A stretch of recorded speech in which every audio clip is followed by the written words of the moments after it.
I give the call to the honourable member for Hinkler. Well, thank you very much, Mr Deputy Speaker. I very much enjoy following on after a discussion and a presentation from the member for Chifley.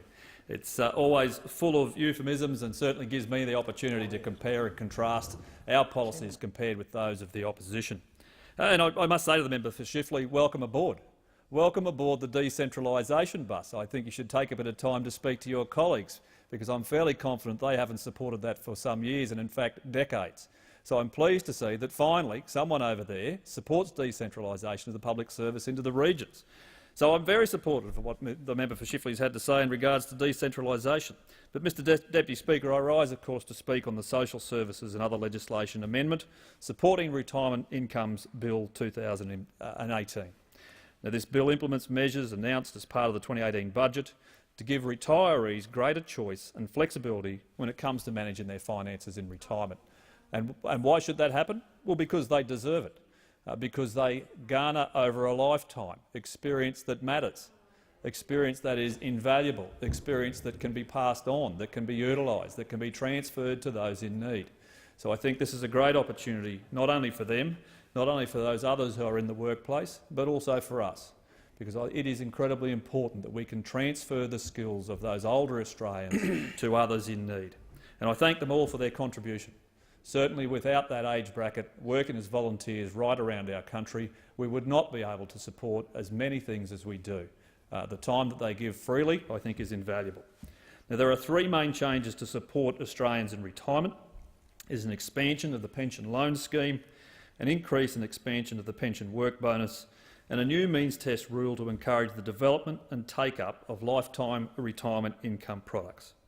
Now, the member for Chifley said that we've found a sudden found devotion to those on the pension, those who are older and more senior Australians, those who are more experienced. Well, can I say that is just absolutely not the case. My electorate in particular, Mr Deputy Speaker, at the 2016 census we had a median age in the electorate of Hinkler of 46 years old. That is about 10 years above the state average. 10 years. 25.4% of those were aged 65 years and over. 36,346, and approximately 20,500, about 14%, were aged between 55 and 64. So for me as a local member, they are an incredibly important sector of our community, and we must stand up for what they need, and this bill makes changes which is good, good for them. These are good opportunities. As at the June 2018, 27,860 people were receiving the age pension in Hinkler. Now, if we compare and contrast what we are doing with this legislation that is before us, Mr Deputy Speaker, with the proposals from the opposition, and I quote from my local newspaper, front page of the News Bail, hip pocket hit for 5,500 retirees. Hip pocket hit for 5,500 retirees. Now, that is an enormous amount of people, but this is the proposal from those opposite. They want to go to them and take away some of their meagre returns at tax time. In fact, it is on average $2,200 a year. Just $2,200 a year. Now, they put forward that they haven't paid tax. Well, I'm not sure how they worked that out. They own a share in a company. It's their part of the company. It's paid tax. It's on their behalf. And if they are a low-income earner, they're entitled to a tax return like every other Australian. Every other Australian is entitled to that tax return, but not according to those opposite. Not according to those opposite at all. And in fact, the local candidate for the Labor Party, well, he's gone and dug a pretty big hole for himself, Mr Deputy Speaker.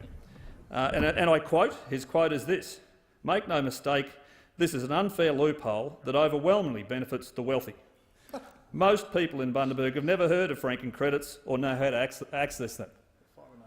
No, I mean, it's just outrageous. How can you suggest to these people who make their claim every year they don't understand it, and it doesn't apply to them, and that they are rich? They are absolutely not rich, Mr Deputy Speaker.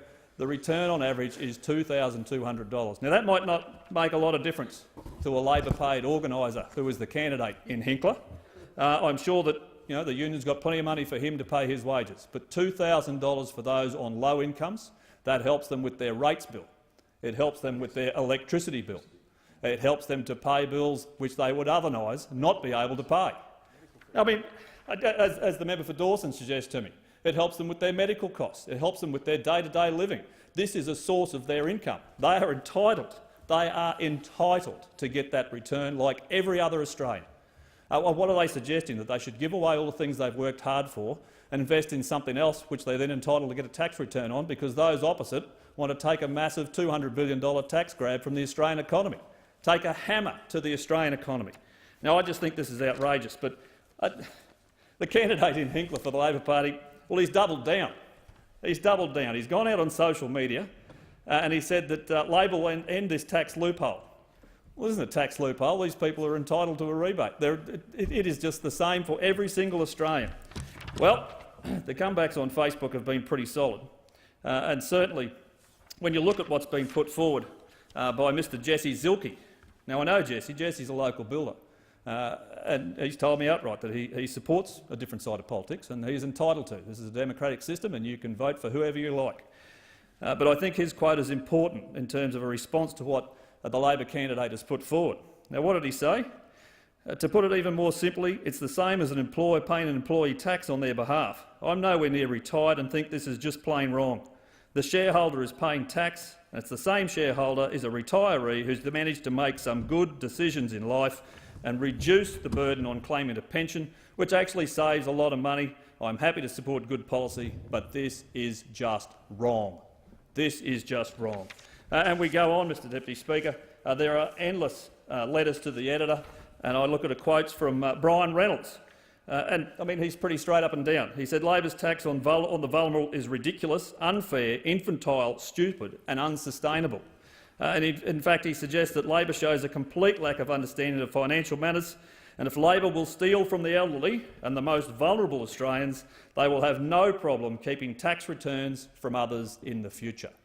Now, I've got to say, I continue to be surprised that Labor haven't changed their mind and backed off, because this is taking money from the people who desperately need it, who are entitled to it, who get the return and have set up the structures for their retirement many years in advance, and Labor simply want to rob it from their pocket. That's it. $2,200. What's the Labor candidate think? He thinks they're rich. He thinks they're rich and they've come from capital cities, and I say shame on him. That is very, very ordinary. But back to the bill, Mr Deputy Speaker. The pension loan scheme provides fortnightly income payments at a reasonable rate of interest. People have received a reduced rate of income support pension or do not receive any income support pension because of the income or assets test. Payments made for a short period of time while the person's income and assets are being rearranged, or may be made for an indefinite period. Now, a loan under the pensions loan scheme can be repaid in full or part at any time. The full amount of the loan plus interest owed at the time of the death of the person will be recovered from the person's estate. Now, there is quite a lot of detail on the bill. Of course, I don't intend to stand here and regurgitate all of that. The work bonus, the legislation increases the work bonus from $250 to $300 per fortnight for those individuals that choose to do some more work. I mean, I look at my own family, Mr Deputy Speaker. My father is 74. They still run an extensive harvesting contract business. They've reduced their farming operations, but he goes to work because he enjoys it. He goes to work because he enjoys it. So I think that the opportunity for those individuals to put a little bit more on the tin is very helpful for them, and I think it's in the best interests of it all. This also means that the first $250 of fortnightly employment income is not counted under the pension income test. The life income stream, the legislation amends the current rules for lifetime income streams to create fair and more equitable means test outcomes. I think, once again, this is well supported across the parliament and makes a very, very reasonable contribution to those older Australians who have certainly done a lot for us. They have been stoic. They have dealt with incredibly difficult times throughout their lifetime, whether that be world wars, local wars, difficult times through floods and droughts. They have contributed to Australia. They've made it a better place, and we should look after them and provide their opportunities. But I note the member for Dawson is in the House and very keen to make a contribution. So I say again to the Labor candidate for Hinkler, you should change your mind on this. You have dug a hole for yourself. You have called those people in my electorate not only rich, but trying to dodge through a tax loophole without getting a small and meagre return that helps them to pay their bills. I think it's an outrage, and he should be called out for it. And I thank the Deputy Speaker for the opportunity to make a contribution. I support the legislation. I thank